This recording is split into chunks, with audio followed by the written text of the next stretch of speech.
What up? What up? What up, No Maniacs? How we doing? How y'all doing, fam? You know, Maniacs show up for us every week, and we love you guys. Good to see Creighton in there, Patty, A Queen, Brian Hendren.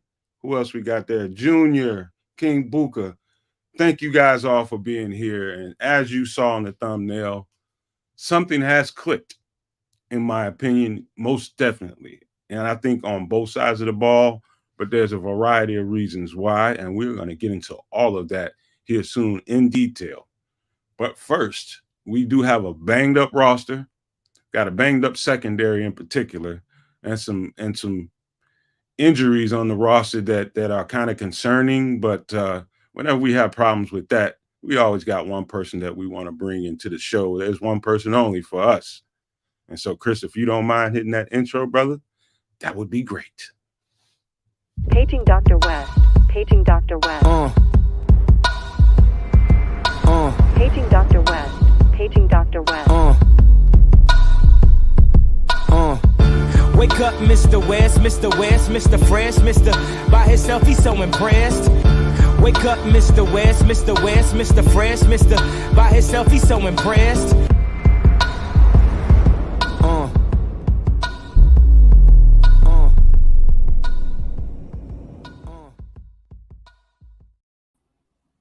How does it feel to have the coolest damn intro in the podcasting business on somebody else's show? Doc, how you doing, man?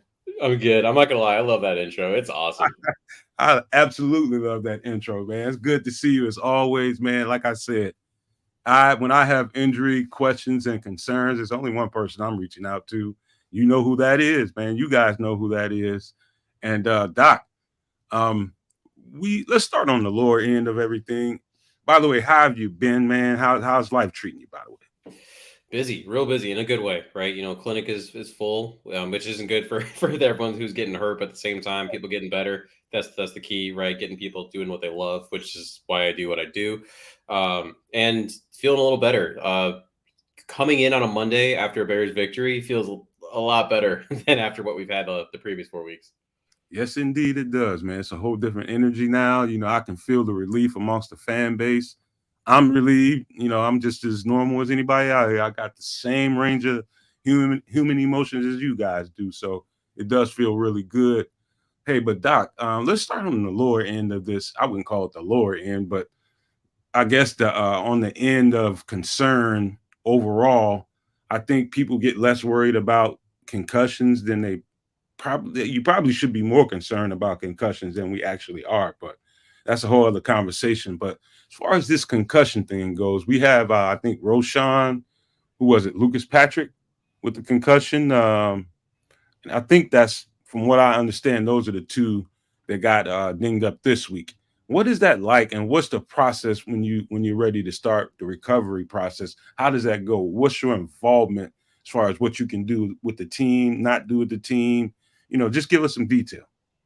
Yeah, absolutely. So just in terms of pinging it, right? You know, it's always like someone up in the box, someone in New York, essentially, who's the spotter, saying sometimes it's just the fact that you got hit in the head. It's just, and then sometimes it goes as far as, you know, what you're doing afterwards. Like, so, you know, Justin had that one in a previous week. I believe it was the Chiefs game where he was stumbling a little bit. That's more the concern than the actual hit itself. But when it comes to actually now recovering from a concussion, it's so much different than it used to be, right? It used to be, at least when I was in high school, when I was in college, and I was getting my head dinged up during the sports I was doing. You know, right, to go to room, lights off, don't watch TV, just chill as much as you can, and just do that for a week or so, and then once you feel like your headache or your dizziness or whatever it is goes away, come on back and you're fine. That's not what it is anymore. At least that's not what it should be. So there's a lot of steps that you have to do. In terms of team involvement, right? They try to keep you as involved as possible. And that's step one is, can you do your everyday activities, right? Activities of daily living, right? Getting in and out of bed, eating, watching TV, all that stuff without symptoms. That's one of the biggest things. So anything that has popped up after that concussion, so headache, dizziness, nausea, vomiting, light sensitivity, sound sensitivity, any of that stuff, if you go to watch film and one of those symptoms increase, that's not good. That's not a check. You can't move on to the next step. So then you go to light aerobic activity. You're going to put someone on a treadmill, on an elliptical, maybe some pool work. Same thing. You cannot have symptoms increase. So then you go from light aerobic activity to moderate. You're going then to heavy non-contact, practice full contact, and lastly competition. Every one of those steps, you have to make sure that you're not getting those symptoms to come back. The problem with those things, right? But all those things I just listed, those are pretty subjective.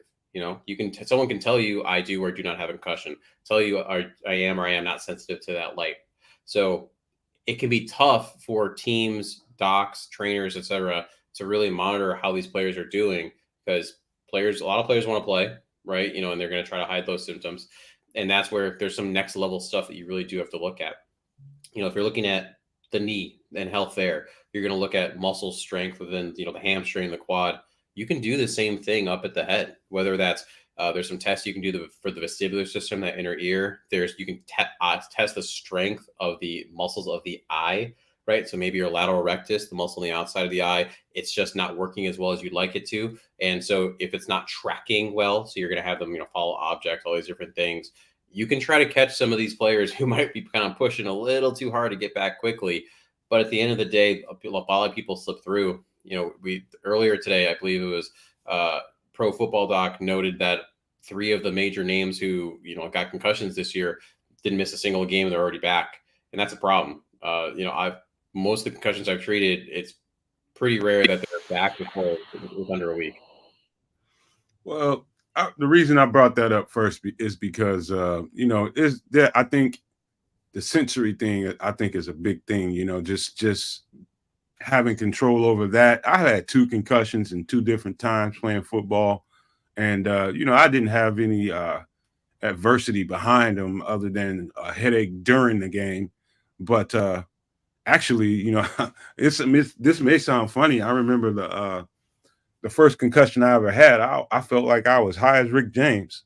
I like don't even remember a whole half of a game. And but thinking back on it now that I'm more mature, I should have gotten myself out of that game and taken care of myself. But at the time, you're so competitive, you can't wait to get back in there. You just don't take these things serious, man. And I know one thing: when I see Shawn Johnson running the ball, I love the physicality, but at the same time, I want to tell him, when you're gonna take it to one of these DBs or linebackers or say whoever you about to take it to, lead with your shoulder, man. Lead with your shoulder and not your head. He leans all the way forward like a battering ram, man. He just tries to run through it all, and he worries me, man. So I just want to, and for the sake of him, anybody that's listening to this show that's still playing football, lead with your shoulder and not your head. But yeah, it's interesting to hear how that process worked, because I never went through a process, because I never reported anything. I guess I didn't show any signs to be taken out of the game, but I'm glad you're able to bring that to the viewers watching the show, so they have some kind of clarity about how that works. I appreciate that. Yes, okay, of course. Let's move to the next injury. You have Kyler Gordon coming back from I don't know what you know about the details of his hand surgery, but I'm imagining he's going to come back, and he's already been through a lengthy rehab process. He's probably going to come back bandaged and a little bit padded around the hand, wouldn't you think?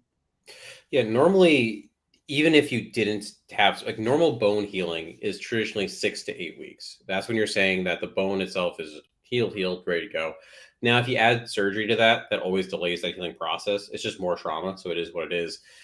But you can feel pretty confident that after about 4 weeks, hence why he is, you know, designated to return at this point, that at least the baseline structures are there in terms of that bone healing. You have the outer bony callus, you would say. It hasn't been fully remodeled, which is going to make it still at a higher propensity to break than if it was fully remodeled. So with that, that's why more likely than not, we're going to see him with some kind of hand padding. You know, how big is it is the question. Is he going to be with a club, or is it going to be just like extra padding, like underneath the glove? It just kind of depends on his specific break, how comfortable he is, and then the position as well, right? I mean, it's really tough. For example, offensive linemen, you do really need to be able to grab on with your hands in order to complete that position. Now, like, we literally just had a linebacker like in the league that was playing without a hand. So I think he can play corner pretty fine with that club if he has to go that far.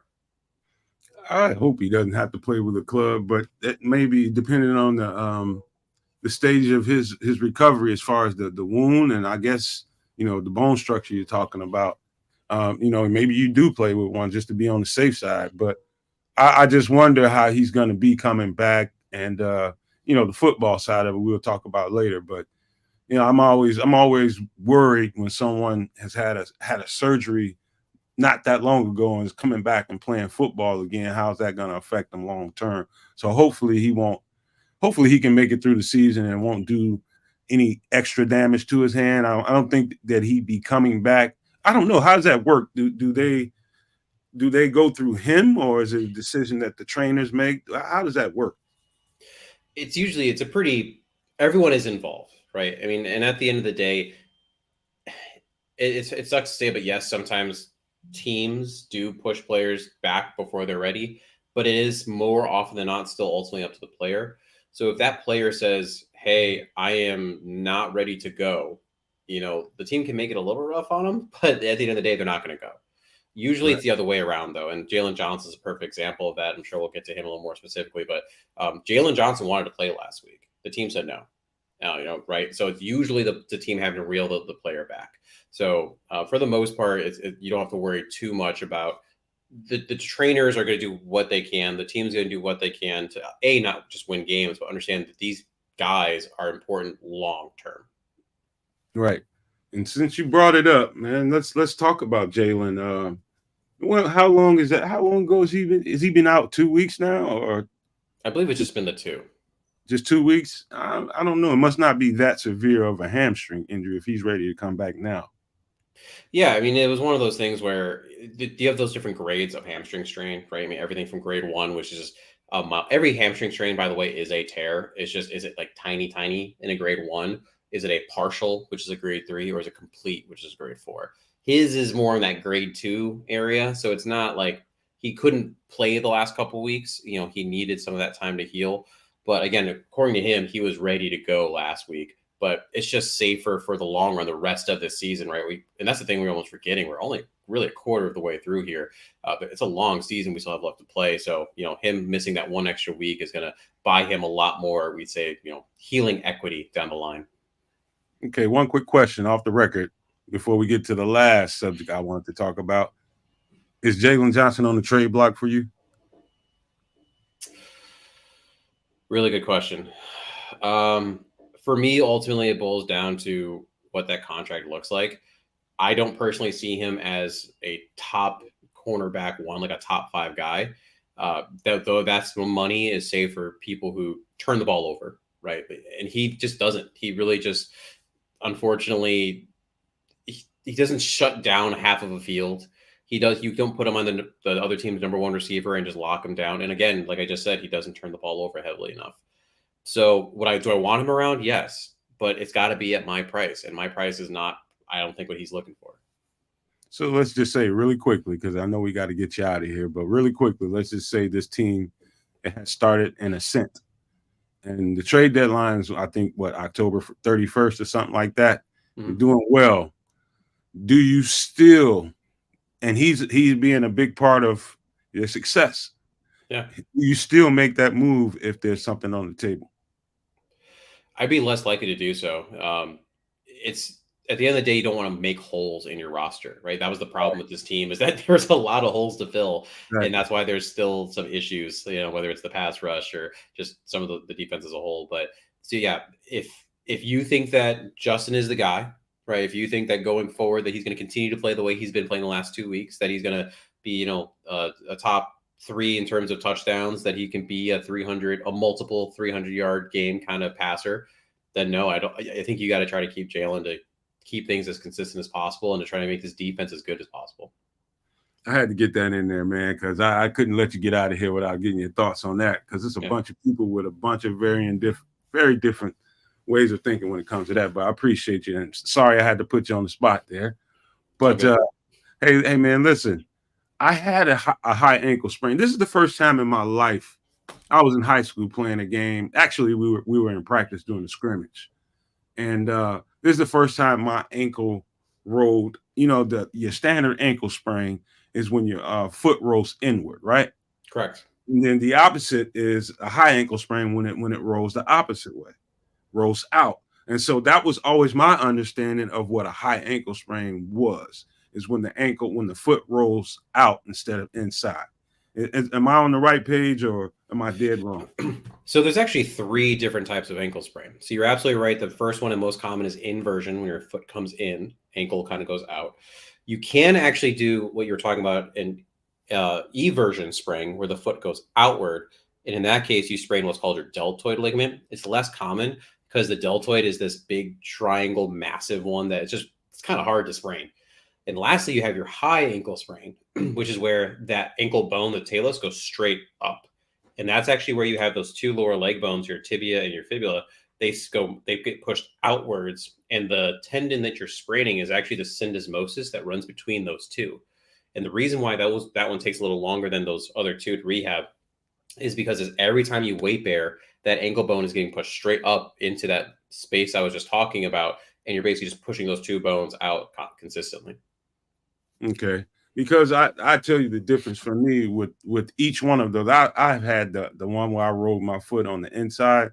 I played so much basketball, it seemed like I had 1 or 2 of those a year. And I'd be up and playing again within a week and a half, depending on how hard I rolled it. I can be up and playing basketball no later than 2 weeks. Yeah. That high ankle sprain that I had was way more painful, and I was way more tender, and I was out. I really couldn't do anything positive, like really put weight on it, plant and really burst for about a month. Is that about the right kind of time frame for recovery for that? 3 weeks to a month? So I would say, like, when you look at statistically, the average time to return to sport for a high ankle sprain is about 11 weeks. Wow. However, most players are not okay being out that long. So that's where you end up getting about a month, like you said, because, now you're just heavy duty wrapping it up as much as you can. You're doing cortisone injections. And then again, there's different kind of grades to it too. So like most more of those moderate to severe ends up being that longer 11-week time frame. I would expect Khalil Herbert, especially because they haven't done that yet, right? Like they could have easily already put him on IR. They could have already said, hey, we're going to need a tightrope surgery, which you might do for some of those more severe ankle sprains. N'Keal Harry was an example of someone who had that done in terms of like a Bears relevance. So I would expect, since they haven't put him on IR yet, and based off of kind of what we saw, that yes, that 3-4 week timeline is kind of what we should be looking at. Man, I just really it's so unfortunate because Khalil is starting to play his best football, in my opinion, since he's been a Bear. And he's had some games where he flashed real well, but that really pisses me off every time when a guy starts to ascend like that, like he's starting to really understand the blocking concepts and hit the holes at the right time, cut back at the right time, because he was spending a lot of time running up the back of the lineman at times and just not really understanding where he needs to attack a hole and when to attack one.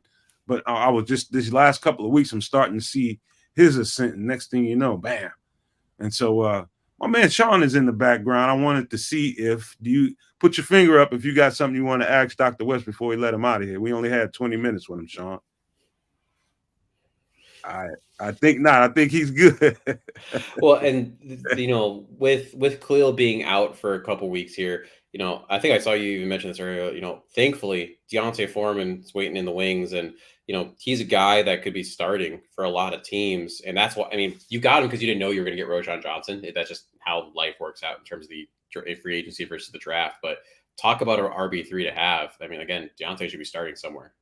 What in the hell did you think is going on with that, man? There's something is irregular about that to me. I don't know about you, but something feels off to me about that. And actually, I was listening to the presser today, and I think Flus is a big practice guy. And I think he's big on practice and what you need to show in practice before we play you on the field Sunday.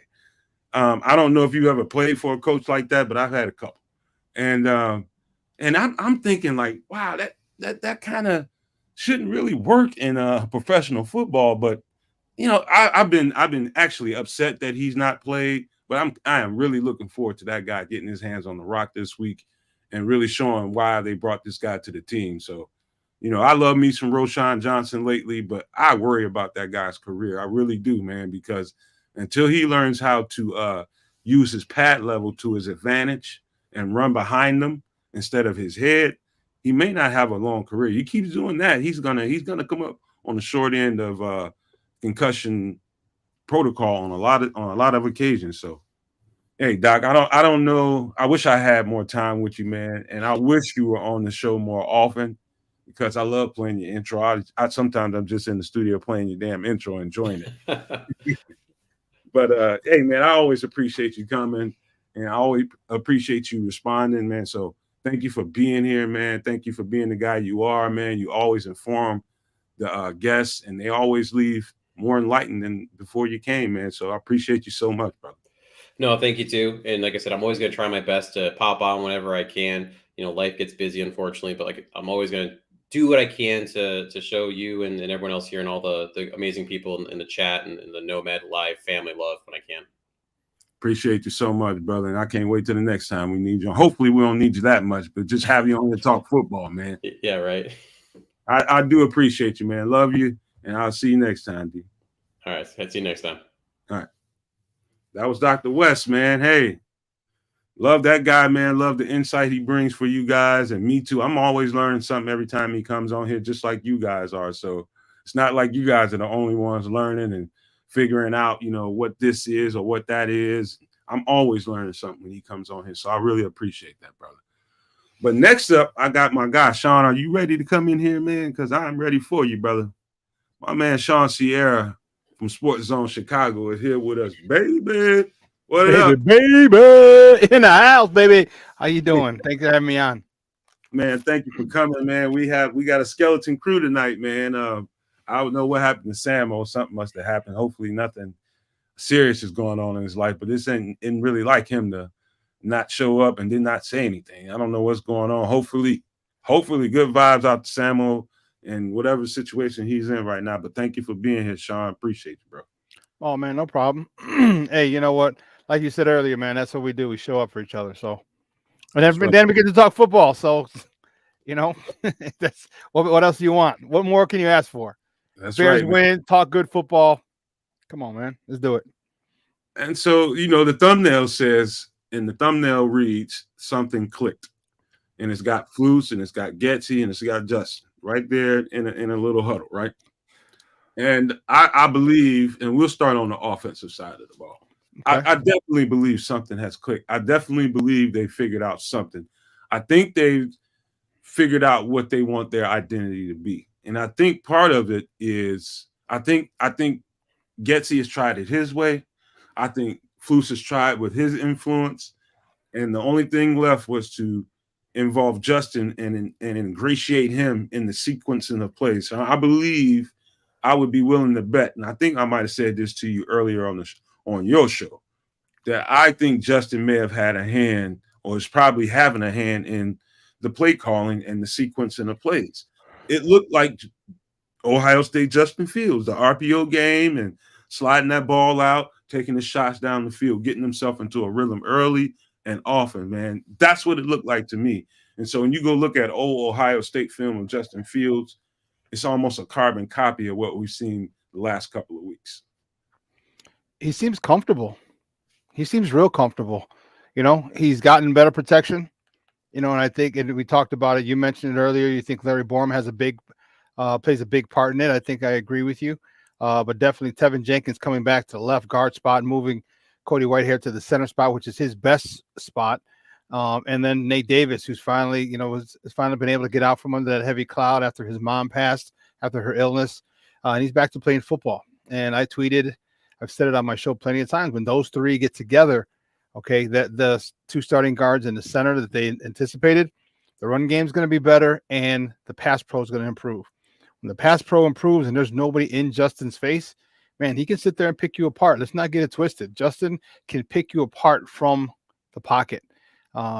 He's more comfortable now that he doesn't really have to worry about taking his eyes off from downfield, because he's got protection, and it's a beautiful thing to see. Like when he winds up, I get so excited because I'm wondering what's going to happen.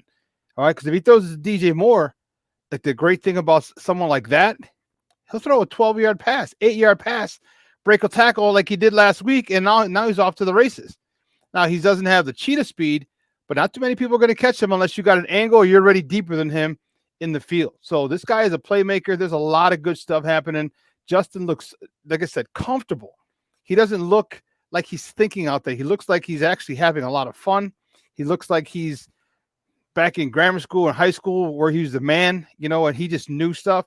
There's a level of confidence that he has now in the last couple of games. And you know what? It's fun to see, and I'm excited and anxious to see it for the rest of the season. Something has clicked. Yeah. They realized that you need to get out of his way. You need to get out of your own way, and for a bunch of different reasons, man. Yeah. I'll tell you something else, man. They could probably stop calling those scheduled run plays, quarterback runs. You don't really need those at this point, because I think naturally those are going to come to him. And so you don't really need to call him. You let him instinctively know when to slide that ball out and take it for a few when he sees it, instead of you calling it, feeling like you need to do this to make him feel comfortable. I think that's a mistake. I think he didn't do any of that when he was at Ohio State, man. That's not going to make him any more comfortable than he needs to. I mean, I think calling run plays for him, I don't think it's necessary at this point. Maybe once in a while, like, if you're in a short yardage situation and you're pretty sure with that you can get a first down with this guy running the ball, that's one thing. But calling these quarterback sweeps, I think that's crap, to be honest with you. But hey, I was listening to a guy. I was courtesy of 670 to score. Shawn, I know you didn't know this was coming, but I was looking at a video earlier today, and they had a guy on there, and I'm gonna reach out to this guy by the name of Emory Hunt. He works with CBS Sports. And they were interviewing him today, and Justin Fields was the subject. So if you don't mind bearing with me real quick, I'm going to play you the audio of what that sounded like. Questions around Justin Fields. Chris, you with Anybody me? with eyes can see Justin Fields has legit talent, and he is not the problem in Chicago. The problem is, what are we asking this guy to do out there on the field, and do we have enough to where we can help him maximize his potential? What's your current evaluation of Caleb Williams? I think he's a great quarterback prospect. He's my QB1 by a long shot in this class, and is someone that plays the game a lot like Patrick Mahomes. Yeah, he may try to be hero ball a little bit too often, but, man, you can't ignore the product on the field. And I think where he has a little bit of an edge over Patrick Mahomes is he's a more dynamic athlete. Like, you think because he's a, chubbily built, quarterback that he can't move. Man, this dude gets out the pocket, and he can beat you down the field for a 75-yard run. So he can do a lot of the things that you want from a rushing perspective, but also from a throwing perspective. So he is the premier quarterback prospect in his draft class. Where do you think Fields is at right now, and how hopeful are you that it could still happen for him as a Bear? Well, these numbers keep coming up to mind when I talk about the Bears and Justin Fields. 31st overall in defense last year, 32nd overall in defense this year. And there's no real true threat in the backfield for him to hand the ball off to, or keep someone honest about, okay, we got to respect their run game outside of Justin Fields.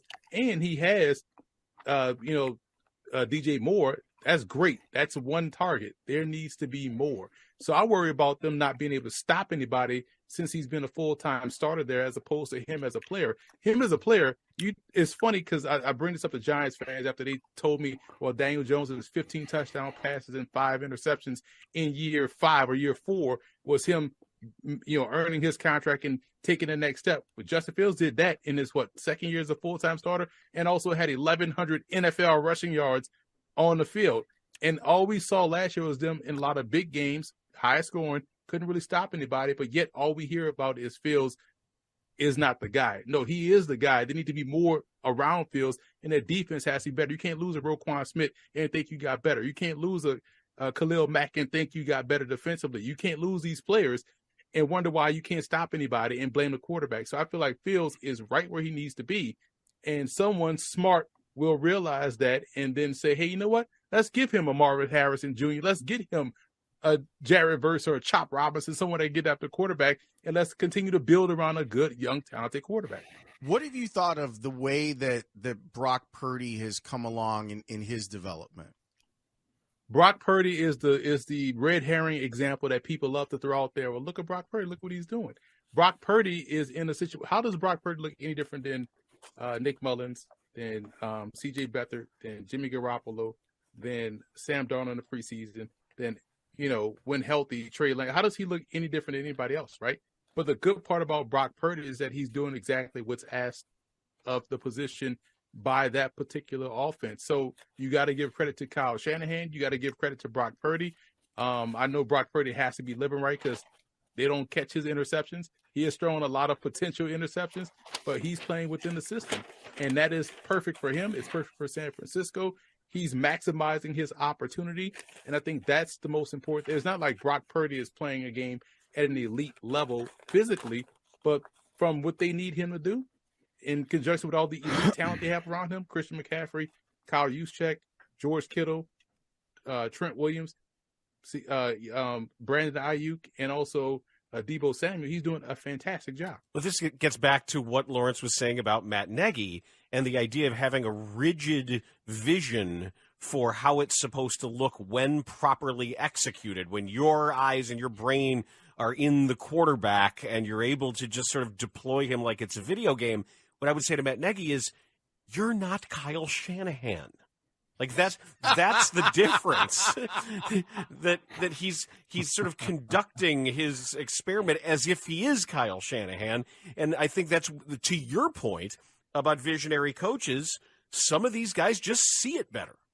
Well, here's the other thing too. A lot of times we tend, as humans, put our own limitations on others. So if, as a former tailback, I may be like, man, you got to hit the hole in this situation. I'm talking to Barry Sanders or Reggie Bush. I'm like, you know what, man, we call 34 dive. You got to kind of hit that hole right there, as opposed to bounce it outside. Yeah, you took it for 60 yards. Maybe I'm projecting that I could never do what he did. So I want you to do it like me, as opposed to doing it like you, and me finding a way to maybe accentuate what you bring to the table. Hey, man, that's not going to work for you. No, it may not work for you, but it's going to work for him. And I think that's the coaching from a lot of these guys that are now QB gurus and QB coaches and OCs. They're coaching the game. They're putting their own limitations on the player that they're coaching. And you're starting to see nowadays, more than anything, these players kind of bug back. I'm glad Justin Fields was out there like, man, you're giving me too much information. Let me go out there and just play. That's why you drafted me. And the trip part is, he wasn't a runner at Ohio State. So everyone was like, well, you got to use his athlete, make him run, use him in the QB run game. He did none of that at Ohio State. His highest yards total was like 430 yards. So he's a thrower of the ball, just so happens to run 4.3 that can be used in a run game. But I feel like it's that people are projecting their limitations on a player as opposed to coaching up his skill set and building around him. And what if I told you I gave you a quarterback that's 6'3", 230, 4.3 speed, and can, has the old school Tecmo Bowl arm to go end zone to end zone? You work with that, right? You find a way to make that work. The whole discussion is around Justin Fields. Anybody with eyes can see Justin Fields has legit talent, and he is not the problem in Chicago. The problem is, what are we asking this guy to do out there on the field, and do we have enough to where we can help him maximize his potential? What's your current evaluation of Caleb Williams? I think he's a great quarterback prospect. He's my QB1 by a long shot in this class, and is someone that plays the game a lot like Patrick Mahomes. Yeah, he may try to be hero ball a little bit too often, but, man, you can't ignore the product on the field. And I think where he has a little bit of an edge over Patrick Mahomes is he's a more dynamic athlete.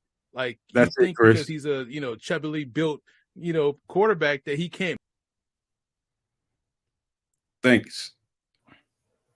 Look, I don't know what stuck out to you, Shawn, but what stuck out to me was the very ending of that. The very end of his conversation about Justin Fields was about projection, right? Was about projecting, what you want someone to be instead of, building around what someone is.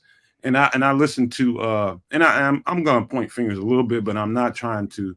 But I'm getting tired of this, and I'm going to call out a name today. I was watching CHGO, and Hogue was just carrying on and on about. He's basically saying, why can't we get Brock Purdy? Because we don't have Brock Purdy. We got Justin Fields. He goes on these tangents when he sees a quarterback playing in a traditional sense, the way he thinks a quarterback should play. Like we're never going to get Tom Brady out of Justin Fields. We're going to get Justin Fields out of Justin Fields. He was doing that same thing a year or so ago with Mac Jones. Projections. That's what we're supposed to have in Justin. No, he ain't. How's that working out for Mac Jones right now? Take Brock Purdy out of that San Francisco system and the game plan and the scheme calling. He's got a great system, great players around him, and a great play caller to boot. And so you take, let's say, Brock Purdy, and you put him on the Giants, and you tell me with a straight face that he'd be better than Daniel Jones. I keep you squaring you behind, because he couldn't be. It's the system, and people get enamored with that stuff, and they get enamored with a quarterback like that because he's faring well in the system. I mean, that guy was hitting so many home runs, but that's the part that really stuck out to me. What was it about that interview that stuck out to you? Nothing, dude. It sounded like I was listening to myself. It sounded like I was listening to myself. Everything he said is everything I've said on my show. Everything. All right. Everything, dude. All right. You can't expect him. You can't expect Justin Fields. First of all, you got to give him time. Secondly, you have to cater to his skill set. All right. It's not a matter. That's the thing about when I was coaching at Curie. We had a guy who was the head coach, who was he's a really good offensive mind. And for my 6 years there, we had a different offense, same offense, but different offense every year. Except the last 2 years, because we had 2 years in a row one time because we had the same quarterback. So what he did is he adjusted the system to what we had that year. And in high school, players come and go, like crazy. And his ability to morph the system into that best fit the talent we had that particular year was awesome. And that's what you got to do. And the problem that most people have is that when they run their system, they run it with a traditional drop back quarterback. Mm-hmm. And when you tell people, you tell people, well, that's how it's always been done. Correct. That doesn't mean in the future it can't be done different. Bingo. And that's the thing. That's the thing that people. Well, Joe Montana never ran. Joe Montana only ran when he had to. Yeah, but Steve Young ran. He won. Right. He won a Super Bowl, if I'm not mistaken. You know what I mean? So the thing is, find out what they do best. Let them do it. Okay. And if you want him to do a little more, sure, subtract some of the things that he does best, but don't take it away completely. What I feel they were doing was taking Justin Fields away from Justin Fields. Let him run. Not even necessarily run, but just let him move, get out of the pocket a little bit, extend the plays, use his athleticism. He's still looking downfield. And then if it ain't none's popping, guess what? I'm out. And I think the come to Jesus moment was they finally said, "Hey, let's make him happy." Coaches, it doesn't have. It's not about you. They want to be the smartest men in the room. Oftentimes, that was Nagy's problem. He wanted to be the smartest guy in the room. Just see what he's got, see what his skill set is, and maximize it. That's it. Don't say, "Well, this is my system and it has to be run this way." It doesn't have to be run that way, because your system could be even put on steroids with a guy who like Justin Fields. So adapt your system to players, to the talent that you have that particular year, and just make adjustments, and it'll be fine, especially when you have a dynamic guy like Justin, especially. So, but it's funny, man. I thought I was listening to myself. I said that all that same stuff that he said, I've said that repeatedly. Repeat the Emory Hunt. Yeah, repeatedly. I said that. Like, it was interesting listening to him say that. Hey, you know what I think is interesting, Shawn? I'm gonna get I took psychology. That was my major in college. And I took sociology as a minor. And that was my major, sociology. Yeah. understanding people's way of thinking is something that will cue me in the heartbeat. And I started looking at the Bears landscape. I started looking at podcasters. I just started looking at entertainment altogether, man. And what I come away with is people struggle with change when things are changing and traditions are being broken and things like that, and it gets away from what you traditionally understand for something to be. The mindset, people have a hard time altering and being able to mold to the change. It's like they yearn for this nostalgia. Like someone right before I came on the show, I ran into a post on Twitter, and he said something that I can't quote him, but I can paraphrase a little bit. Mhm. And he was like, "Are we going to ever see another Tom Brady, another Drew Brees, Peyton Manning throw for 400 yards every week? Are we going to ever see those guys? Seems like we've seen those guys do that at least once every other week." I'm like, dude, I wanted to say to him really bad, dude, those days are over. There's a reason why there's nothing wrong with Tom Brady. Nothing at all wrong with Tom Brady. Tom Brady could have continued to play. You know why he stopped? It's because he saw the speed of the game changing, and you don't have the 4, 5, 6 seconds to go and throw a football down the field like you used to. Those days are over. All of those 4 or 5 progressions that you got to go through when football was just a little bit slower and athletes were a little bit slower, a little less strong. Forget that stuff, man. That's not the era we live in right now. The fact of the matter is that if you want to have a sustainable career as a quarterback and a fruitful career for the long run, you had better be able to migrate out of that pocket and move around and make some plays off script. If you can't do that, your career is going to be abbreviated. Why? Because the defenses are too fast, too strong, too creative, and it's just different than even when Drew Brees and Peyton Manning was playing. That's the fact of the matter, and I think people are struggling really, really bad with their traditional view of what a quarterback is.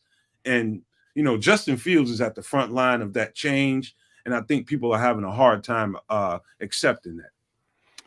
I'll push back a little. I don't think we've seen the last of the pure drop back. I think you're going to see a lot more people who are a lot more athletic. I still don't think that you're going to get rid of the pure drop back. You might have a hell of a lot more athletic quarterbacks, but you're never going to get completely rid of the pure drop back passer. He's going to be able to be like a Favre, like a Rodgers, where they can move around in the pocket like a Brady. But I don't think you're ever going to get rid of those guys. But the new wave is here. The majority of the quarterbacks are athletic. The majority of the quarterbacks can run. The majority of the quarterbacks may not stay for a third or fourth read.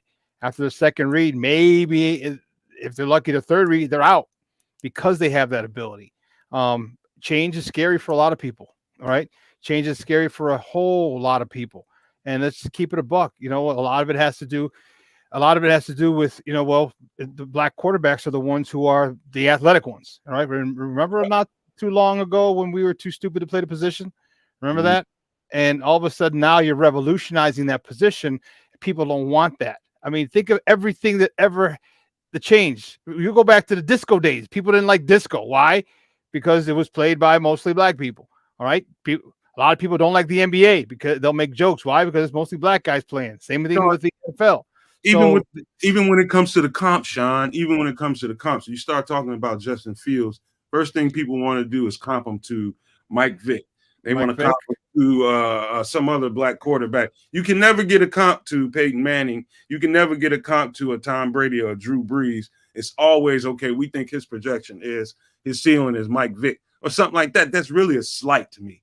Well, it is because they're not addressing his ability to pass the ball. They're addressing and focusing and highlighting his ability to run the ball.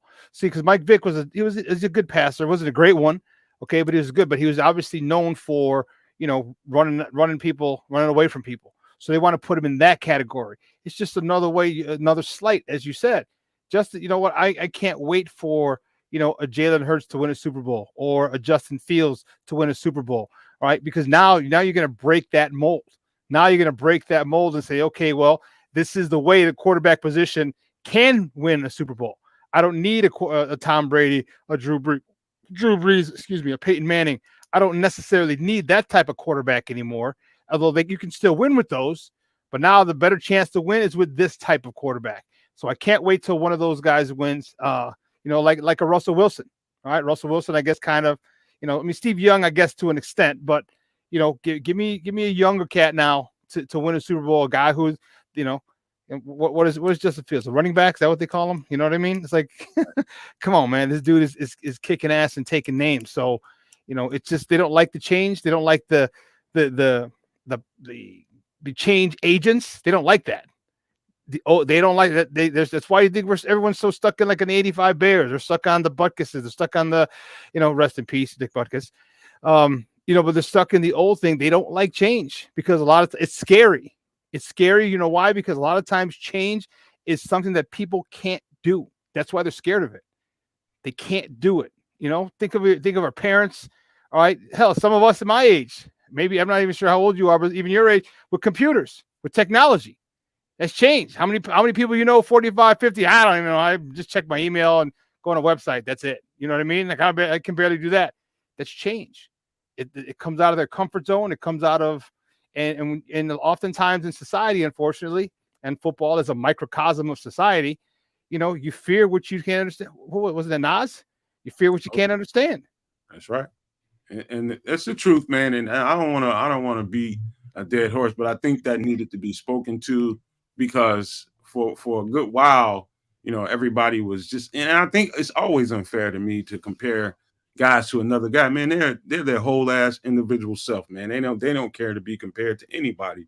If you left it to them, they'd never be compared to anybody. They're their own person and don't like to be compared to somebody. So, and I think in fairness, I think we do them all, especially this is our guy. Justin is our guy, and we do him a disservice constantly trying to project him into being what you think he ought to be or what some coach thinks he ought to be. He's him.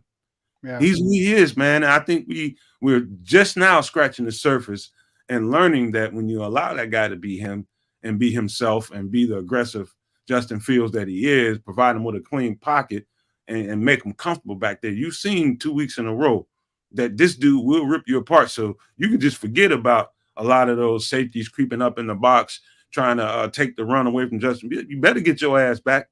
You better get back because he'll dime you apart. So, what's going to be really bad is when Komet, Komet's actually started, but when Mooney has a big game or Tyler Scott has a big game, now you're screwed because you got to double, you got to shade a safety over to DJ Moore. You got to, because if not, that's where he's going. So, but once you do that, now it's time for the other guys to eat. That's where those guys should be getting excited. Like this week, Cole Kmet, Robert Tonyan, all right, Darnell Mooney. Those guys got to be frothing at the mouth. Like, man, they're going to they might even quadruple team DJ Moore. It means I'm 1-on-1. I have to eat now.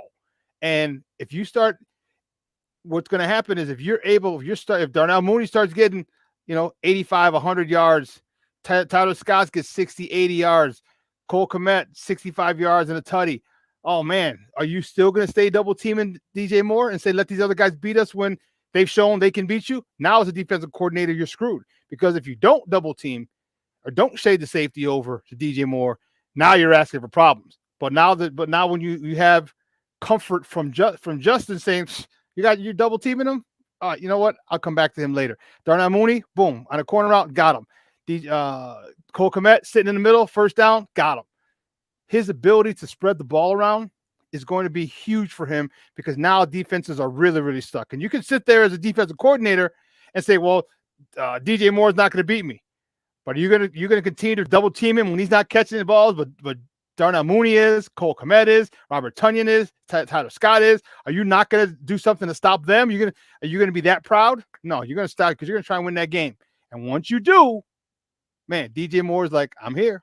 Just to remind you what you messed up at. I'm here. Here's a 50-yard touchdown when I broke a tackle because it was a 5-yard pass. I broke a tackle and took it to the house. Shawn, everybody in this chat will tell you for weeks I have been saying you need to start that game off letting that guy push that ball down the field. Whether or not you complete it. Oh, hell yeah. You need to let that guy be aggressive. That's who Justin Fields is. He's a deep ball hunter. He's hungry Big, for it. Matter of big fact, game hunter. Yes, yes. yes, man.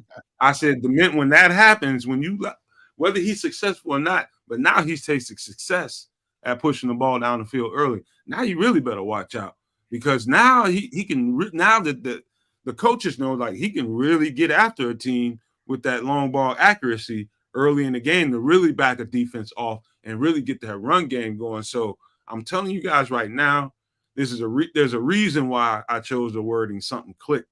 And I think that's a huge part of the clicking is the fact that they got out of his way and said, you know what, Justin, I'm just imagining, how would you start this game off? What set would you have us start the game off, and what would you do? I'm taking a shot. Let's put these 15 plays in. All right, what do you want, Justin? Talk to me about your 15 plays that you think that you're not saying they're going to be all 15, but give me your play, some of your plays, and we'll incorporate those into those scripted 10 or 15 plays, whatever it is that we have. And you know damn well he'll be like, okay, and I agree with you. First, I don't give a damn, team knows it. All right, first series, you go deep, even if it's just to overthrow the dude, just so you know. Just so from Jump Street, you cannot cheat. Just from Jump Street, man, because if what happens is you go over the top and it's overthrown, say the receiver's there, he just overthrows them. Right. Man, that D coordinator, that DB coach, like, man, you can't get beat. You can't get beat. They start off. So all of a sudden, now they're going to stay back. Now they're going to stay back. Now they're going to stay back. Well, you stay back. Guess what? Underneath's going to be open. Now I'm going to hit a minute. Now I'm going to hit 12, 15 yard, dig route. All right. Why? Because you're back. Because you're scared of being beat over the top because they just showed it to you opening series. You just show it to them. You ain't got to connect. If you do, great. But I'm not even worried about trying to connect that first one. Just let them know that you get caught slipping. Your eyes in the backfield. You get caught creeping. I'm going over the top. Just so you know. I can do this to you anytime I feel like it. And to be honest with you, looking back, I've seen this play probably 6 or 7 times. But that first play to Darnell Mooney, if Mooney doesn't turn to look for that ball and just keeps going and stays in phase with his route, that ball's hitting him right in his hip, and he's taking that, and he's going to hit his head on the goalpost. That ball was right there in phase.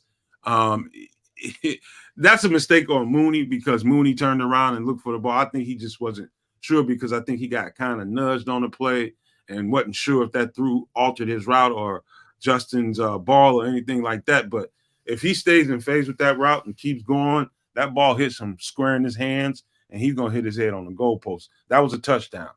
And I think he knows that. I think the offensive coordinator knew that. I think the defense knew that. And they backed off quite a little bit early in that game. And then not too long after that, he hits DJ. And so, man, I believe that they've unlocked. I don't think they did it. I think Justin unlocked himself and was able to influence his coaches to let him be aggressive, which is what I've been preaching from I don't know how since day one. You got to let this guy be aggressive and let him call and take some shots. You know what I mean? That's how you get this guy's juices flowing. And once he feels that success, you saw what you just saw the last couple of weeks. And there's no mistake about it, man. I think we're looking at a different quarterback right now. I also asked you earlier I was on Shawn's show, SportSZone Chicago this morning, guys. For any of you guys that did not see that, go back and look at that show. I thought that was a really good show. I thought it was really good conversation. And part of that conversation, Shawn, was when I asked you, and I'm going to ask these guys in the chat, and you guys can tell me what you think about this. Remember when I asked you, I was like, he's had some pretty clean pockets for the last couple of weeks. What do you think, if anything, had to do with Larry Bourne being in at the left tackle? To me, I thought it was. I hadn't seen him until Larry Bourne started at left tackle. Not that clean, not that often. So to me, it's a connection. I don't know about you. Yeah, I think he plays a part of it. I think this past Thursday, I should say, I think it was the front three. The front three got together. Jenkins left guard, Cody Whitehair at center, and Nate Davis at right guard. I think that was huge. Darnell Wright he's going to be a monster. He's doing well. He gets beat every once in a while. But he's a rookie. It's going to happen. He's going to have his growing pains. But overall he's doing well. But I think those front three, I think Larry Borum is playing a part in it. But I also think the fact that because he's not getting pressure up the middle, that is huge. That's huge for any quarterback. I don't give a damn who you are. If you're able to step up in the pocket, okay, and if pressure comes, you can dip, go back to the left or right, wherever the pressure came from. It makes your job so much easier. If you can't step up in the pocket, you're gonna have some problems. You're gonna have some problems. Short arming a ball, hitting your hand on a helmet in front of you, just a whole bunch of things that can go wrong when that pocket collapses from the inside. I do think Larry Borum has got great feet. I think his ability just to dance with people right by Justin Fields is admirable. And I think that's, as long as and the more what we talked about earlier, the more reps he gets, the more comfortable he's going to get. So now you got this front three, which is the run game for all intents and purposes. And then now you got this guy playing left tackle who's getting more and more and more comfortable by the week. Man, he's good. He might have some Tom Brady dropbacks where Tom Brady was literally flat-footed, not even bouncing on his toes. And you know what I'm talking about. If you ever watch Tom Brady with the Pats, he'd go back, the 5-step drop, he'd bounce, boom, and then sit. Wait, boom, and then throw. Yep. He might have some of those types of 6, 7, 8 seconds. We saw, like, how the hell are you giving Tom Brady 8 seconds to throw and he's flat-footed? He's going to pick you apart. And I think that's what they're going to do with Justin is, if Larry Borum can continue to play and continue to improve, that front three stays stout like they have been, you'll see him with 6, 7, 8 seconds to throw once or a few times a game. And at that point, I don't care who you are. It's tough to cover a guy that long. And I'm so glad you brought up the interior competence right about now, because sometimes I fail to, because I'm so focused on, the tackles and how well they're playing and how, if they're letting the pressure come at Justin, from his blind side or front side, wherever. I'm focused on them because I think that's pivotal. But, man, you make a good point in how the pressure has been kind of neutralized coming up the middle. And I think that is largely due to Lucas Patrick. Like I told you on the earlier show when we were on your network, man, dude, we gave that guy, so many people gave him crap sandwiches talking about Lucas Patrick. So many people gave that man crap sandwiches. Like I say all the time, guys, if you're going to be willing to dish out the flowers too. You gave him crap talking about we should let him go. Lucas Patrick has been really solid. Not this saying year, yeah. But he's been solid anchoring that center spot, man. And what can I say about Nate Davis right now, man? Dude, like I told you on your show, man, I think right now I can't think of a right guard that's playing better than Nate Davis off the top of my head. It would be hard for me to think of one that's playing better than him than Nate Davis right now. And I stand by that. I don't care who you come up with.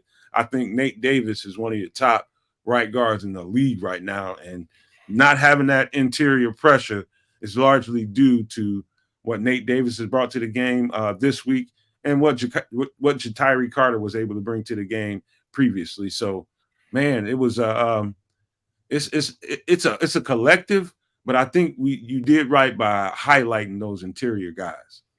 I think Nate Davis is really playing on emotion right now. Think about because this situation was there when they signed him. All right, because there was rumors about the same thing, him being missing for personal reasons in Tennessee. When something like that happens, okay, some people, all right, when it's all finally happens, all right, she passed, all right, it's the stroke. First and foremost, as sad as you are, it's a relief, okay, to have your mom suffer for so long, okay, yeah, you want her to stay, yeah, you want her to live forever, okay, but at some point you're like, man, dude, I just want her to stop suffering. Once she passed, I think a big weight was lifted off his chest, and now he can ball. Now he can take his anger, his frustration, his sorrow, his madness. Now he can take it out on doing something that he loves, doing something that benefits from it. I have anger issues. All right. Anger issues. I mean, apparently in society, punching people in the face is frowned upon. So I had to play football for a long time. Okay. So, and that was it. Like, I'm pretty quiet. I mean, enough some partying. I'm pretty quiet and reserved, and I'm a funny guy most of the time. But on that field, if I saw a DB try and come and tackle me, man, I would get as low as him. And if I go down, trust me, you're getting run over. If I saw a linebacker, same thing. Now, if the linebacker was bigger than me, I ain't a fool. I'll shake him. I'll cut back on him and stiff arm him, shake, cut back stiff real quick before he can gather up and get a whole bunch of power. But there are different ways where I was able to just unload and just use the frustration and anger, the issues that I had in my life. I was able to take them out on the football field. I think that's what Nate's doing. I think that's and more power to him. All right. It'll help. It's therapy, and that's literally the reason I got into CrossFit, because of the intensity of the workouts. It's insane. So I'm happy for Nate that he's able to get back to playing at a level that we wanted him or anticipated him playing when we signed him. All right. And I'm glad he's probably going to be he's one of the anchors of this offensive line. We're starting to see guys step up. You see Darnell Wright. Yes, he's a rookie. He's going to make mistakes, but you see the nastiness in him. Nate Davis, same thing. Tevin Jenkins, we know about Tevin Jenkins. All right. And then with Larry Bourne, there's a couple of guys, a couple of pieces in there that are kind of nice, starting with Darnell Wright, moving to Nate Davis, moving to Tevin Jenkins. 3 out of 5 guys who are kind of nasty. And Larry Bourne has a little reputation for being nasty too. So we have a nice little offensive line that Justin can feel really, really comfortable behind. And man, and the thing I love about it is they take it personal. They take it personal when they give up a sack. And it was my guy who touched the quarterback. Man, the pride that they have is second to none. And that as long as that continues, man, you're just going to see the play of Justin Fields improve, and not just improve, but be consistent every week. Okay, there's a little hubbub in the chat, and I don't think it was a big deal, but I think this is for you, Cornelius Squall, one of my favorite people, man. He's always been a big supporter of both of us, both of our networks, man, and love Cornelius Squalls.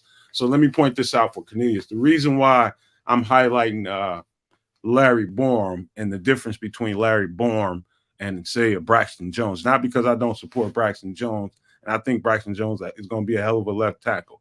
Why I'm bringing this up and highlighting it is because we want to know why things are clicking on the offense right now. And I think a key part of it is clean pockets and who's helping create those clean pockets. And I think Larry Bourne has been integral in that regard, helping. He's bottom heavy, Nomad. He's bottom heavy. He got the big ass and the big thighs. And you're right. It's easier for him to anchor. He's got more power than a Braxton Jones. Braxton Jones is a great run blocker. You get him on that 45-degree track on the outside zone, you get him pulling, that joker can move. But he just don't have the weight in his ass like a Larry Bourne's. Larry Bourne's one of them kids. I'm gonna date myself here, but he's one of those kids who had to go to Sears and get the husky pants with the big thighs and the big waist. Mr. Big Bottom. Yes, literally, Mr. Big Bottom. And it works perfect for a running back like myself or an offensive lineman. And it's easy for him to. Hey, Shawn, he probably grew up shaped like a pear. Yeah. Got made fun of until all of a sudden they played football. Then all of a sudden people became his friend. Walking around with a bag of cookies everywhere he goes. Yeah. Hey, man, but yeah, so no, I'm not down in Braxton Jones. I'll tell you the difference between, and this is a good difference, and I'll tell you why. I actually said this again on Shawn's show this morning. You know why they love Braxton Jones? It's because how effective he is in the run game. They're willing to put up with some of his shortcomings in pass protection because he does everything else so well. Like, I mean, he's one of your top run blocking left tackles in the league. As a rookie, he was. And so, there's a reason why Braxton Jones, they couldn't get him out of that lineup because they want to run the ball. And he was probably the best, besides Tevin last year, was the best run blocking O-lineman that we had. So that's the difference between. I mean, it's like a yin and a yang. You got a really good run blocking left tackle, and you got a pretty solid pass blocking left tackle. Right now, what the difference that it's making is it's unlocking Justin. Justin isn't so worried about who's coming from behind him on his blind side right now because he's got Larry back there that's anchoring pretty well, and he's not getting blasted from behind like he was last year. So that's the difference, and that's why I'm pointing it out. There's no shade at Braxton Jones. I'm just pointing out why things are clicking, and that's just something that needed to be said. Look at J2K. Hell no. I wouldn't be upset. This is about competition. If you can get a first round left tackle, man, I said that. Hey, Nomad, we had this. I said it earlier on my show. I'm like, you get a first round left tackle, a first round right tackle, which we already have in down on right. Man, now you're cooking with grease. That's what I'm talking about. But if we don't, man, we still got serviceable to above serviceable guys at the left tackle. But if you decide to go with a stud left tackle like the Olu, is that kid from Penn State? Olu Fashanu. Man, you go draft him and say, okay, you, Larry Borum, and Braxton Jones compete. May the best man win. I have no problem with that, J2K, none whatsoever, because shit, that's life, Papa. That is life, competing. And sometimes you're competing against yourself because Olu might be the most talented guy, but can he be consistent in the NFL? He's consistent at Penn State, but you ain't playing Minnesota's. You ain't playing Indiana's.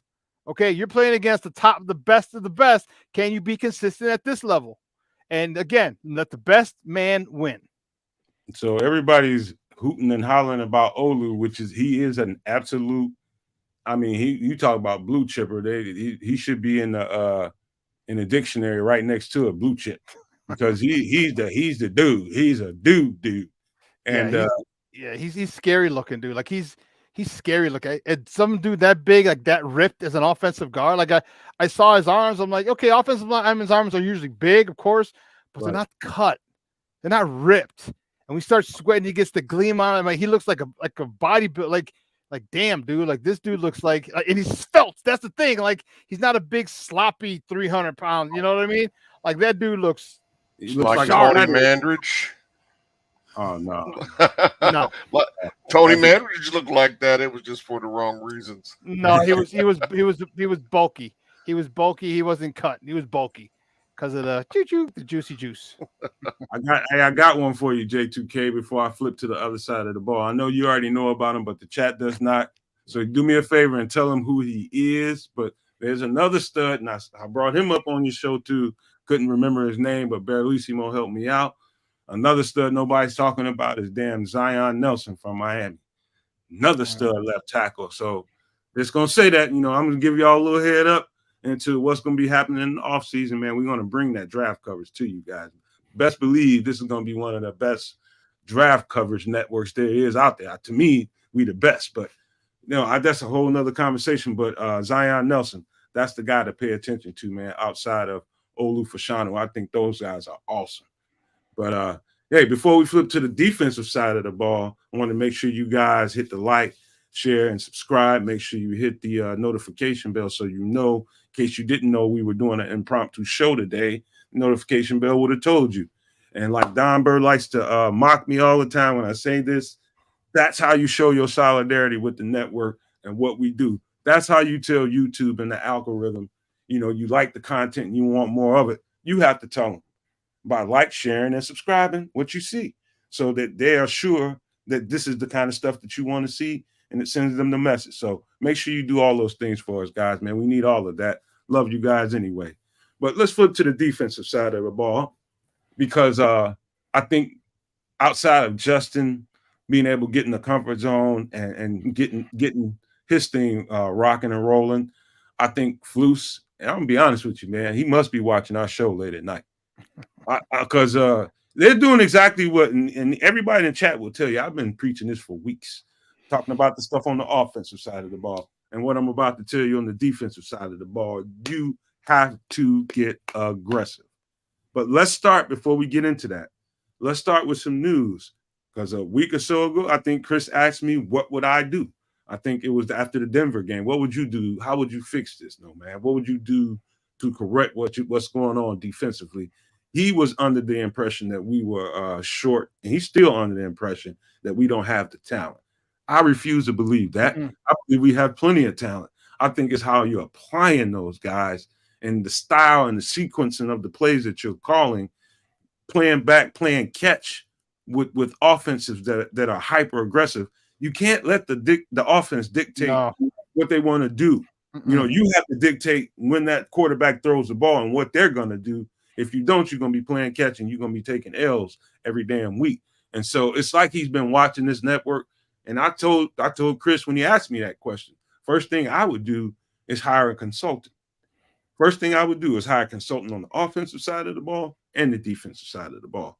Since Luke Getsy is starting to get his stride with Justin, we can put that on a pause for a minute. But right now, Flus, who has been dialing it up a whole lot more than what he had been doing, he's getting aggressive. He's getting some variation to his front. And he opened the door a few days ago that he might be interested in bringing a consultant in. And now he kind of confirmed it that they're interviewing some guys. And the guys that come to my mind is you got to make sure you bring in someone that's not really like you or thinking like you. You got to bring someone in that has another way of thinking.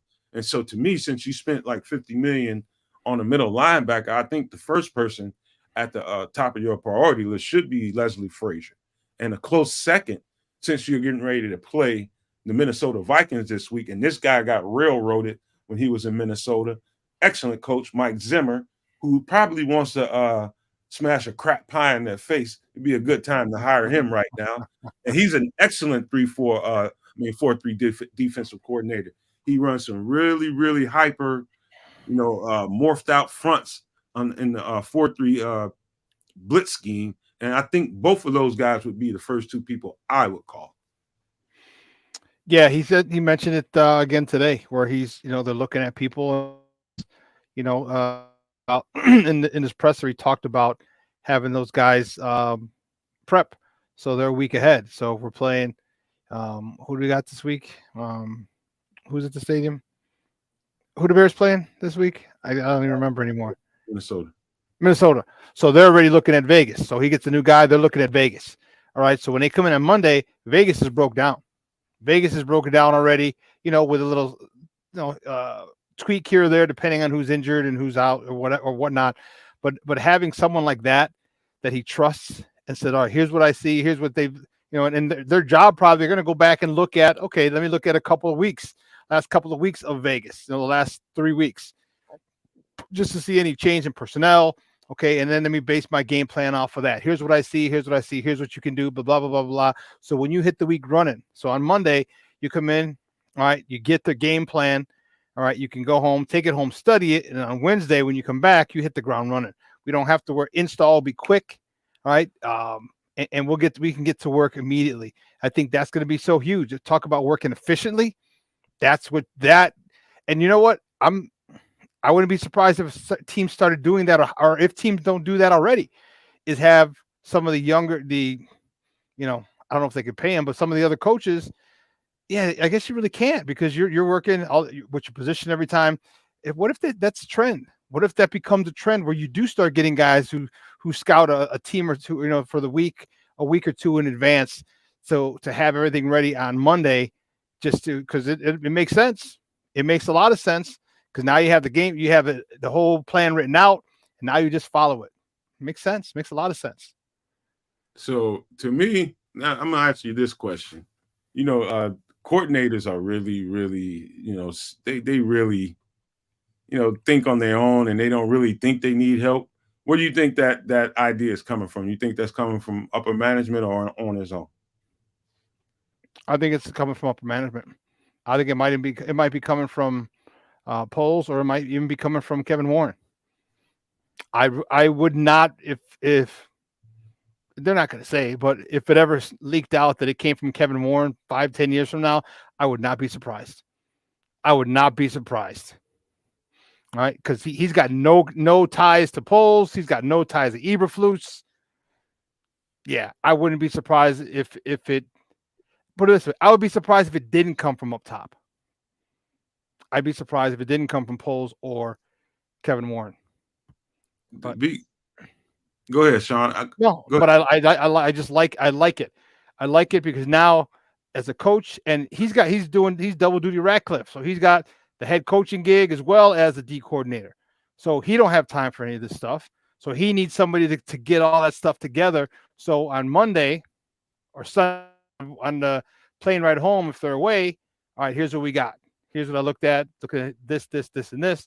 All right, cool. So when they get back, they hit the ground running, man. And the more times that you can, the less time you have to prepare because it's already been done for you by someone on staff, the easier. Now you're working efficiently. Now you're not wasting time. You're not wasting time. And I don't mean wasted in a bad way, but now you're not using time to get all the information. The information has already been acquired for you. Now you just plan accordingly. Shawn, listen, and I'm gonna tell you guys in the chat this as well. If you overthink it, you might think that okay, Flus is no, dude, those people in upper management, Poles, Cunningham, Kevin Warren, even the owner, well, they sitting there watching the same thing we're watching and seeing the offense is getting kind of explosive and putting up a 21-point lead and just watch it evaporate. Just watch it evaporate, and they're saying, wow, man, what is going on here? And you think they didn't get and huddle up in an office room somewhere with the owner and the president and GM and the assistant GM and say, hey, man, this is we expect to see some change right about now. This is not looking good. And we know Flus is a good coach. We know he is those players will run through a wall for him. We know they really do need time to put it all together. But right now, what he's doing defensively is not working and it's not helping, man. It's too conservative and something needs to be done. How about we reassure him that he will maintain this job and he will have time to get this thing together with a stipulation that, hey, man, you're going to have to get in. You have to bring in somebody with a different way of thinking than yourself to help get, because it doesn't seem like you are willing to be as aggressive as you need to be to get out of games and kind of put offenses on their heels. And so to me, it made nothing but sense. That was a huddle and then another huddle involving Flus. And that was what came out of it was, hey, man, we're going to keep you and let you get time to develop this team, but we're going to need you to bring in a consultant to help you out with that defense. I don't know if you bring in a consultant. I think we're going to bring some candidates, and you let me know which one you like. We're gonna pick them. we'll bring the groceries, so you just pick which ones you want. I think he might. I think it's going to be a lot of upper management stuff, and that's good. And you could do me a favor. Give me one or two guys that you're interested in. They'll be part of the process. But this might be a team. Me, Eberflus, Poles, and maybe even Kevin Warren. Because I know Kevin Warren was at one point was like, don't.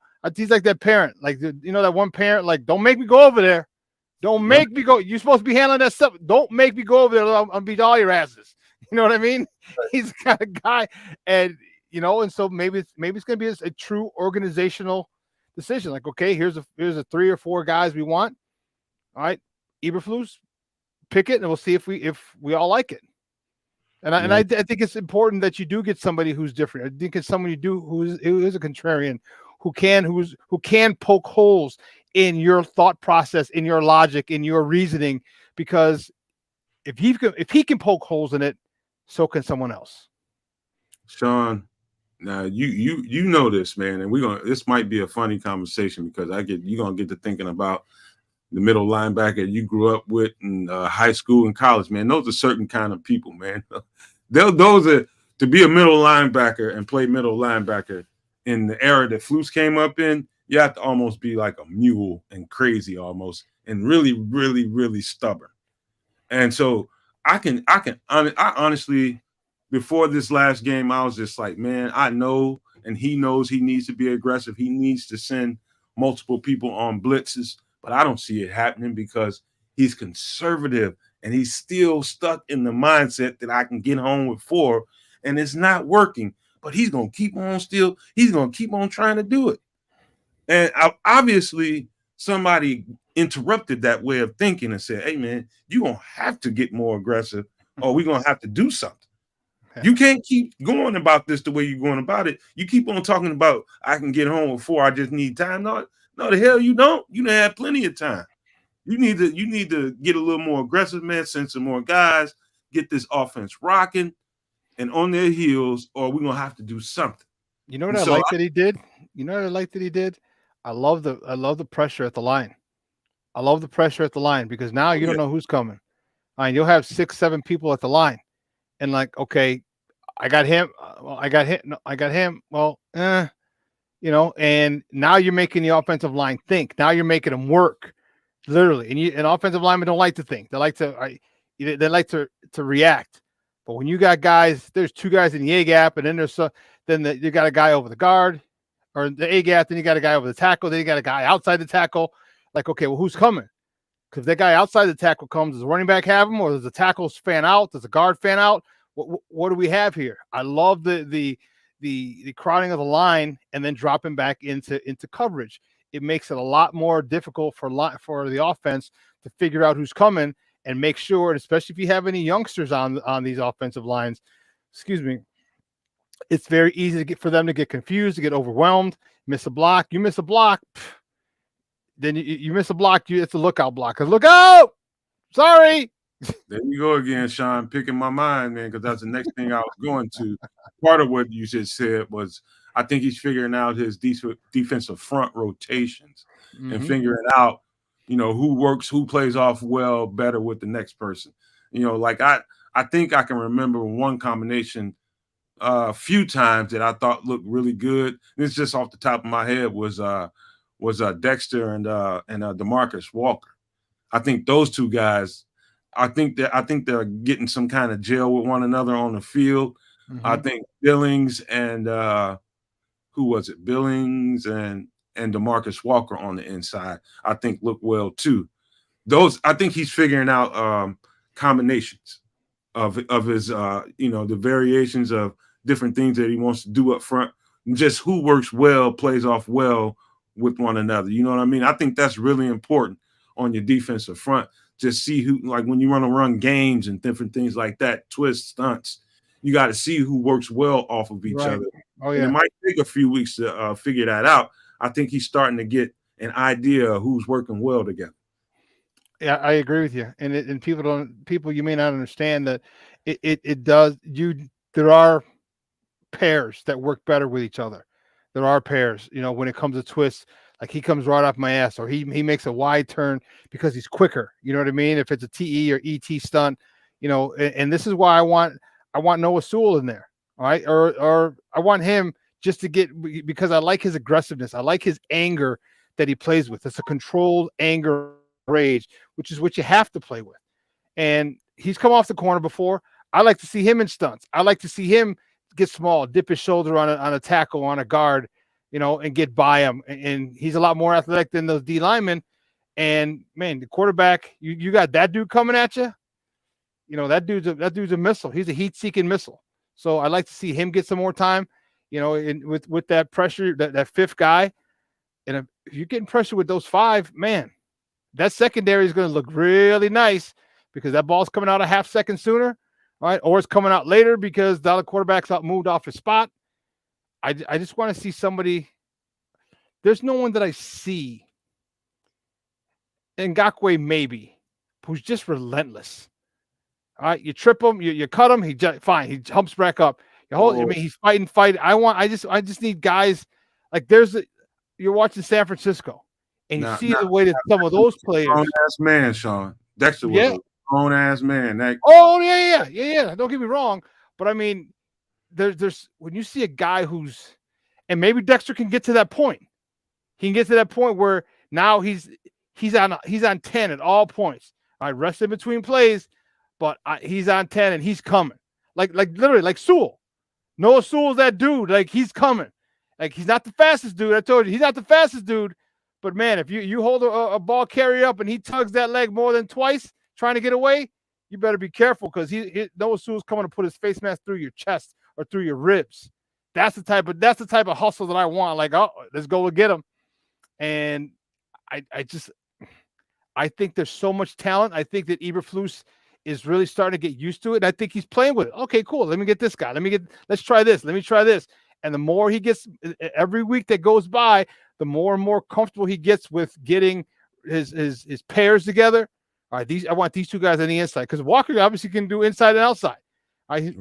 Excuse me. So now, hey, why not have Walker on the outside? You blitz, and then you walk up Sewell, and then have a ET or ELB stunt, and have those two guys twist. You know what I'm saying? He's got a whole bunch of talent at his disposal. Man, use it.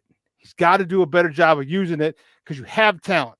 It don't matter what you have, plenty of talent. Find what they do well and ask them to do that and not what they can't do well. Just like an offense. That's just what good football coaches do. I mean, and I've been saying this for a couple, 2-3 weeks. You got certain guys that do certain things well. You talking about Noah Sewell, perfect guy to stand up.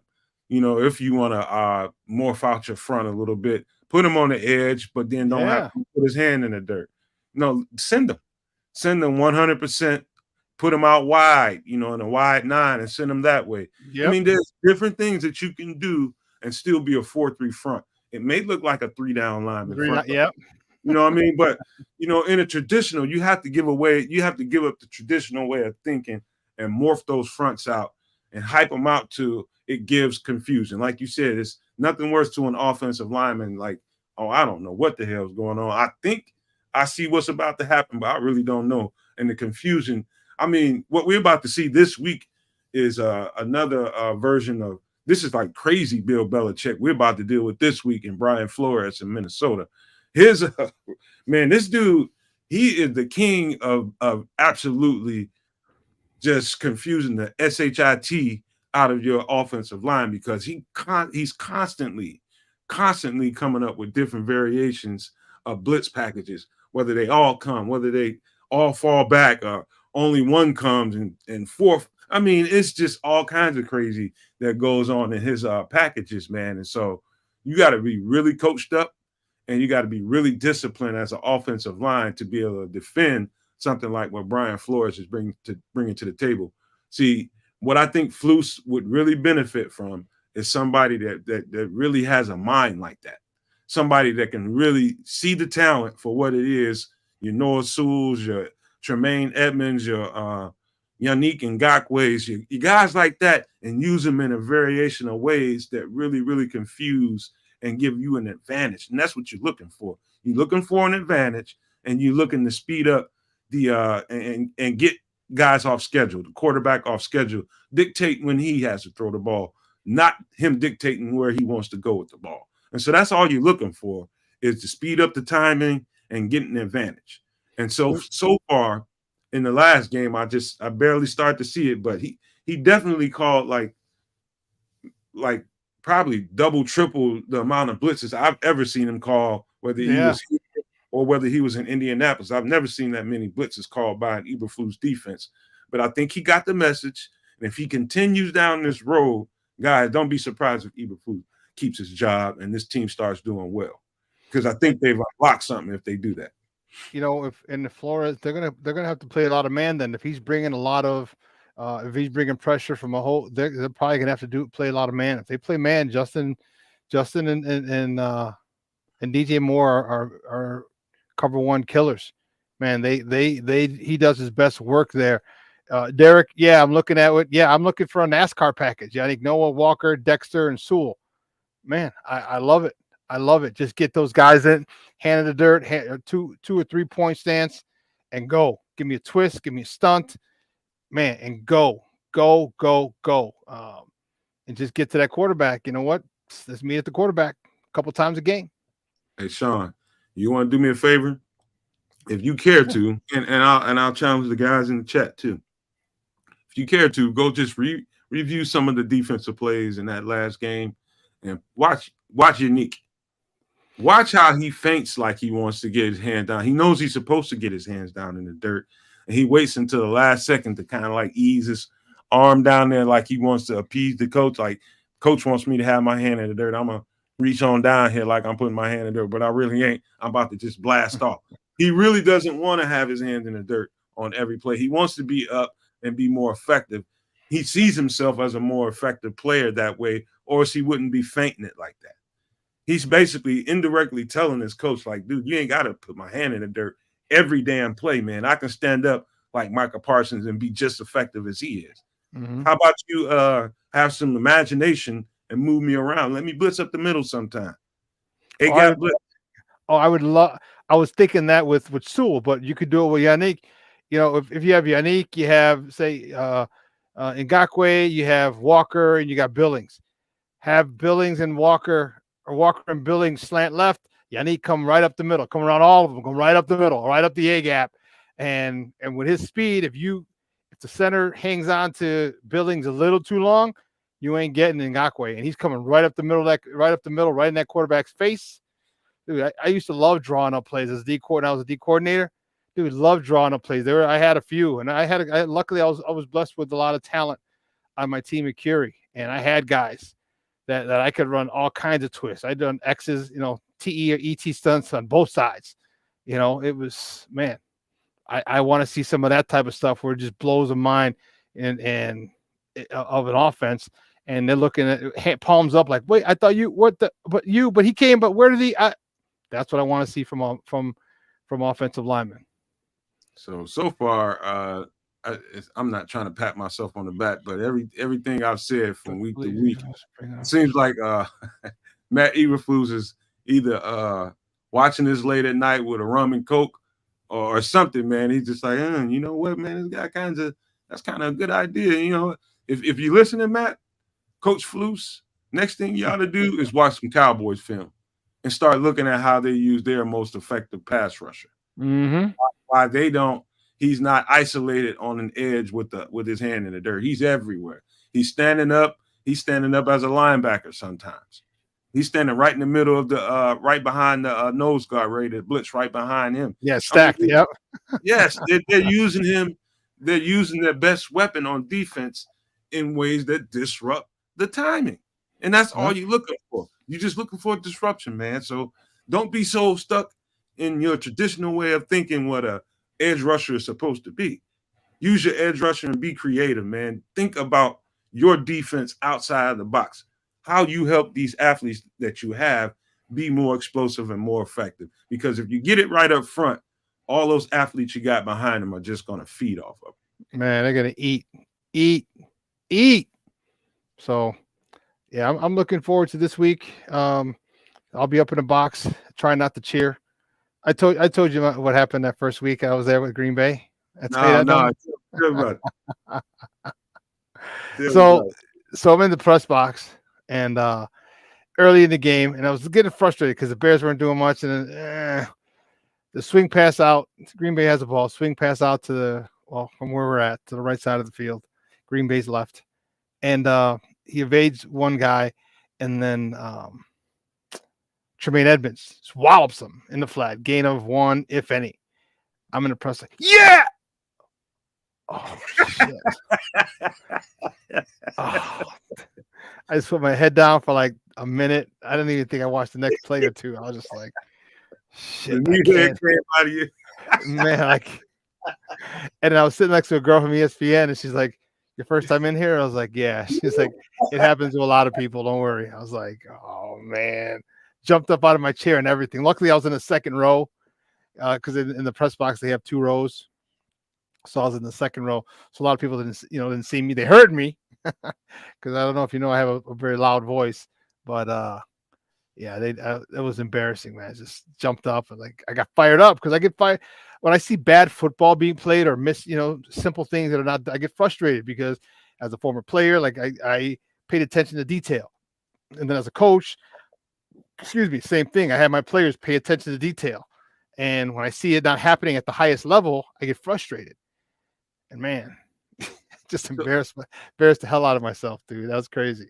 Hey, Shawn, you're in a unique position, man, because I don't think not all of our viewers know that you got press credentials now, and you're able to go and sit with your Courtney Cronins and all those people, with Herb and the rest of the gang. Yeah. And you're in a unique position, and you can report from back there anytime you wanted to. You get access to the locker room and all that kind of stuff.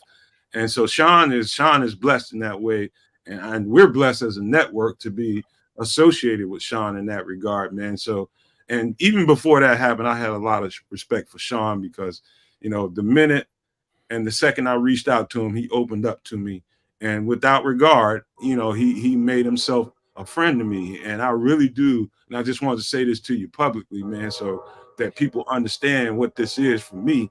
I'm very appreciative of you, man, and I got a lot of respect. We have fun and we kick it around on these shows, man, but don't ever forget how much appreciation, because I think without you and you being open to me, I don't think the Nomad Network would have got off to the start that it got off to. And I'm just grateful for it, man. I'll always be in debt to you, man. So just wanted to give you your flowers right here, right now, in front of everybody. I appreciate it, man. And that's the thing is we can go so far individually, but we can go a lot further together. So that's what I'm thinking. That's my whole mindset, because I want to go far, but I also want good people to come along with me. So if I get a good vibe, I have no problem, bringing you along, or not bringing you along, but just like ingratiating myself to you. Like, cool, let's do this, let's do that. We've talked, off camera a lot. So yeah, it's easier. It's better. It's easier to go with someone else and go further, so. Cool. Yeah, son towards 9, you damn ass right. And he's a real one, for real, man. Like, and thanks, man. Appreciate it. You learn real quick doing this in this business, real quick. Oh, I hate that. Everybody ain't for you, you know what I mean? Even if they act like they are, they ain't for you, man. And this we building out a nice little private brotherhood amongst each other, trying to help each other network and facilitate what we're trying to do, man. And that's our goal, man. And it's a lot more talking going on behind the scenes than you guys know about. All of that stuff hasn't fleshed out, but hopefully we get some traction to it coming soon, and we be bringing more stuff for you guys to enjoy. So I just wanted to put that out there, Shawn, man. But before we wrap this thing up, man, look, man, you got to learn how to act when you're in the press booth, man. You can't turn into the Hulk during the game. Man. So you know what I do now is I talk each play. So I talk each play. So I'm sitting there. So I'm like, all right. And I'll call out the coverage. And so it's funny because I got an Italian guy. They've been putting me next to this Italian guy. His name is Andrea. Really, really nice dude. And so I just kind of talk, and he just kind of looks at me. I'm like, all right, they're in a cover 2. There's in a flat. No. You could drop. Good play. Okay, good play. Like, I just announced the play so I don't get too fired up and I don't have that thing happen again. So to me, I found how to calm myself or make sure that I don't flare up and go, yeah, in the press box and get my credentials revoked. And like, come here, son. Hey, so I gotta put you on the spot because we got Minnesota coming into the building. You getting access? Are you going? What do you mean? You there? Yeah. What do you mean? Going. Oops. Oh man. My bad. My bad. Siri got me again, man. She get me like. Am I going? You mean I going Sunday? Yeah. Oh yeah. I'll be there. I'll be the next. I mean, all home games. And if I wanted to travel, can we get some live reporting, man? Pre-game or something? Or are you going to be in the building at that? Like we do our pre-game show probably about an hour before the game. I might have some commitments with another platform that I'm working with, but if I don't, then yeah, maybe we can do something. But I got to double check with them as well. So. All right, well, let me know, man, because that'd be nice. It'd be a nice little addition, a little boost up for everybody, man. Get some live reporting. Maybe get some information that we don't have. Maybe some kind of, I don't know what kind of information you get being in that building or just being around that whole element. But sure would love to have you, turn on the camera for a few minutes and get in on the pregame. Yeah, I'd have to step out, and I mean, I can do it in the back because I'm in the second row. Like I said, I got to see what I'm doing. I have to check with another group that I'm working with, so we'll see. All right, we'll talk about it, man. I'll give you a call, man. But we're gonna get on up out of here, man, because I thought this was a great show. I thought it was informative, especially with Dr. West. I want to thank him for coming on the show and always being open to us as well. Another really good brother, man. Also, man, thank you again for being here. Kind of short notice. I just jumped on you today with the whole ask to come on here, man. But thank you for agreeing and jumping in with us. We needed you today because Samo was out for some reason, and it was perfect time. Oh, no problem. Hey, at least I could do return a favor. I hit you up this morning. 7:15. I was like, what the hell? But nah, no problem, man. That's what we do. One hand washes the other, though, right? That's how we do it, man. But just wanted to put that out there for you guys. And we'll be here, let me see, Sunday morning at about the usual time at about 11 o'clock, 11:15 for Nomad Live pregame. And we'll do postgame right after the game. We'll put that up probably about an hour before the show is on. So be looking forward to that, you guys. And if something happens during this week, if they bring in a consultant or some kind of coordinator, we'll probably do a pod, me and Samo or somebody. We'll probably do some content. So make sure you set your notification bell for that. So before Nomad, they did sign Darrington Evans too, running back. Oh yeah. They sure did. They signed Darrington Evans. Yeah, they brought him back. Yeah, signed him off the Dolphins practice squad. Yeah, so he's coming back. Depending on because Travis Homan, I forgot that he's hurt. Yeah, I don't know how hurt though. I think it was some kind of hamstring injury. I don't know if he's going to be available. Maybe they sign another guy if he's not. So it could be another signing if his hammy isn't showing improvement. But I think we'll find all that out tomorrow. Yeah, and then they'll give you an update on Shawn Johnson too. So because if Roshan's fine, if he's cleared, then they won't need one. They have Deontay Foreman down there, Darrington Evans, and Roshan. But if he's not, they might sign one just in case because you don't know if, he might not come off until the end of the week, and you can't assume he's going to come off. Yell into a towel. That's funny, Derek. That's funny. That means I have to keep a towel over my face the whole time. That's awful, man. You need to do that, man. You don't need to be in there, man. But hey, learn how to act in the press box now, Shawn. Learn how to act. I'm trying. I'm trying to trying to hang my meathead at the door. Sometimes it just follows me in. Hey man, let's get on up out of here, man, because my girlfriend's probably coming home here shortly. But before we get out of here, I want to make sure everybody gets left with this. As always, guys, love, peace, and hair grease, y'all.